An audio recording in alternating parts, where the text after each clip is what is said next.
Hi guys, today I'm going to show you how to properly fit a prong collar as well as teach your dog to walk wearing a prong collar. So we're going to go through a little bit of conditioning and then show you how to head out for a walk as well. So we have this dog fitted with a 2.5 millimeter Herm Sprenger prong collar. And the reason we like to use the Herm Sprenger prong collars is because they're not flimsy like the pet store brands. The pet store brand one seems to fall apart and they're not very reliable. So with this one, you're going to be paying a little bit more, but you're really getting what you pay for. So we're going to start with just how to fit the prong collar. So Tilly here is a very smooth coated dog, so the collar is going to tend to kind of want to slide down. The goal of positioning is to have it right up behind the ears, and you don't want it too tight, but you want it a little bit snug. So here I can show you, we have it right up behind the ears. And you have two rings on your prong collar. You have one that pivots, and you have one that remains stationary, which we call the dead ring. So what you're gonna do just to back up your prong collar is you're gonna take a carabiner or some sort of clip, and you're gonna clip the dead ring to the flat buckle collar clip. This is just in case the collar comes apart, then your dog is still tied so they're not able to get away and run loose. So now I'm gonna show you how to condition the prong collar. So when it comes to teaching our dogs how to use the prong collar, it's really important that we teach them before we go outside how to turn the pressure on and off. So what you're going to do is you're going to take the time to actually add leash pressure and release the dog when they actively make the choice to move towards that pressure. It's important to keep in mind that you only want to use as much pressure as the dog's head weighs. So in this case, I'm only going to be using a little bit of pressure to get her moving. And the goal is basically to get her to dance a little bit with the leash in the directions that she feels the pressure.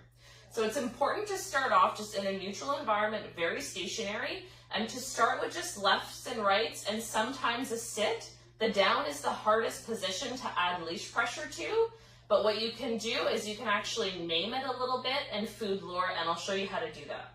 So at first what we're going to do is I'm just going to add leash pressure to my left. And the moment she moves towards that pressure, I'm going to release the pressure on the leash and I'm going to say break and I'm going to feed her.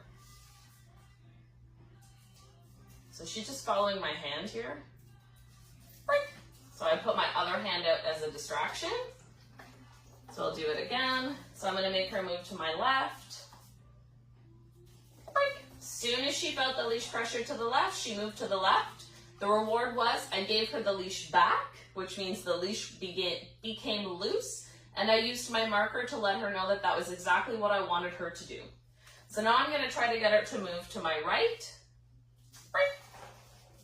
As soon as she feels the leash pressure to the right, I release it and I reward her. So I'm going to do it again. Break. So I kept my hand in my pocket there because I actually saw that it distracted her a little bit. So I was able to use that to my advantage. So again, as much as her head weighs, and it's only rewarding little bits of effort. I don't need her to fully come into my hand. We are just at the beginning stages of conditioning the tool. So I'm going to distract again. So you can see she shimmied her body there, but the focus on the food was a little bit higher of a stimuli for her. So I'm okay with just getting that little bit of movement. So now that you understand how to do the lefts and right and reward the dog for moving towards, now we're going to add in a sit. So you want to make sure that the leash is upwards so your pressure is coming up. I'm going to distract her with some food in my hand here. Forward, and I'm just going to add leash pressure up. And as soon as she gives into that leash pressure up, release the leash pressure from the leash and break and feed. So I'll do it again. Leash pressure up. Break. So again, this is just teaching her that when the pressure comes on, I want her to move in the direction that she feels the pressure. So that would work when you're walking and the dog decides to go forward. You can add in your leash pressure and get them back in the position that you want them to be in.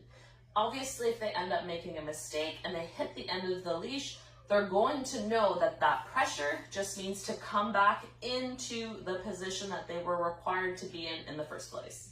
So adding in a down can be a little bit tricky. So I'm gonna show you how to pair it once your dog has that strong down command, so she understands the word. So I'm able to use the word with leash pressure and a food lure just to give her some help because she is a very sensitive dog.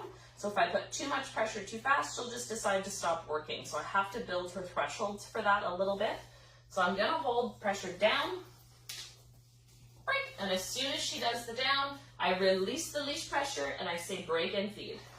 So I'm gonna lure her and help her out again. So the leash pressure downward, down, break. So she's feeling minimal leash pressure at this point on a down. I don't wanna put too much. Down, break.